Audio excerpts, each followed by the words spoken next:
Hello दोस्तों, आज का क्वेश्चन ऑफ द डे आपकी स्क्रीन पर है। बहुत ही अच्छा क्वेश्चन है। आरआरबी पीओ की अभी हाल ही की परीक्षा में पूछा गया क्वेश्चन है। चलिए सॉल्व करते हैं। एक नाव धारा के प्रतिकूल 105 किलोमीटर की दूरी 7 घंटे में तय कर सकती है। यदि शांत पानी में नाव ए की गति और धारा की गति का अनुपात क्रमशः 6:1 है, तो धारा के अनुकूल 140 किलोमीटर की दूरी तय करने के लिए दूसरी नाव बी, जिसकी शांत पानी में गति ए के समान है, द्वारा लिया गया समय ज्ञात करना है। तो ऐसे क्वेश्चन में जिसमें धारा और नाव से संबंधित क्वेश्चन हो, हमें एक चीज ये ध्यान रखनी है कि जब धारा के प्रतिकूल बात करेगा तो हमारी चालें आपस में घट जाएंगी। ठीक है, तो जो उनका डिफरेंस होगा वो हमारी चाल होगी। और अगर धारा के अनुकूल बात कर रहा है तो दोनों चालें जुड़ जाएंगी, धारा और नाव की। ठीक है, बस हमें ये कॉन्सेप्ट याद रखना है, इससे क्वेश्चन सॉल्व हो जाएगा। तो पहले बात कर रहा है धारा के प्रतिकूल, तो हम पहले मान लेते हैं कि क्या है कि इसमें नाव की जो गति हम मान लेते हैं, नाव की गति क्या x मान लेते हैं और धारा की गति मान लेते हैं y। ठीक है, बहुत ही आसान तरीके से करेंगे। जब धारा के प्रतिकूल 105 किलोमीटर की दूरी जा रहा है तो हमारा जो समय लग रहा है कितना लग रहा है, 7 घंटे। तो हमारी धारा के प्रतिकूल चाल क्या हो जाएगी, धारा के प्रतिकूल चाल हमारी कितनी आएगी, वो आएगी दूरी बटे समय। दूरी कितनी है 105, समय कितना लग रहा है 7, यानी कि 15 किलोमीटर प्रति घंटे।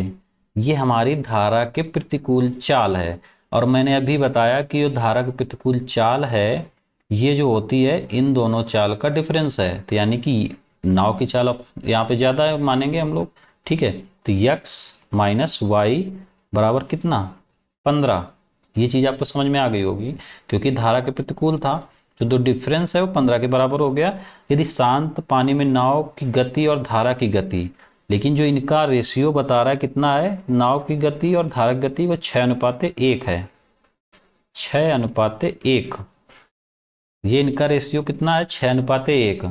अगर हम इसका डिफरेंस देखें कितना, 5। तो अगर हम यहाँ पे देखते हैं रेशियो से, अगर 5 की वैल्यू किसके बराबर, 15 के। ठीक है, तो 1 की वैल्यू 3 के, 1 की वैल्यू 3 के। अगर हम यहाँ पे 6 की जगह में, तो 6 की वैल्यू कितनी आ जाएगी 18 और 1 की वैल्यू 3। यानी हमारी एक्चुअल जो नाव की स्पीड है वो है 18 और धारा की स्पीड हमारी 3 है। नाव की स्पीड 18 और धारा की स्पीड 3। अब हमसे क्या पूछ रहा है, धारा के अनुकूल 140 किलोमीटर, कितनी दूरी जानी है हमें, 140 किलोमीटर की दूरी। कितने दूसरी नाव बी, जिसकी शांत पानी में गति ए के समान है। दूसरी नाव है जो कि उसकी गति जो है वो ए के समान है, मतलब 18 है।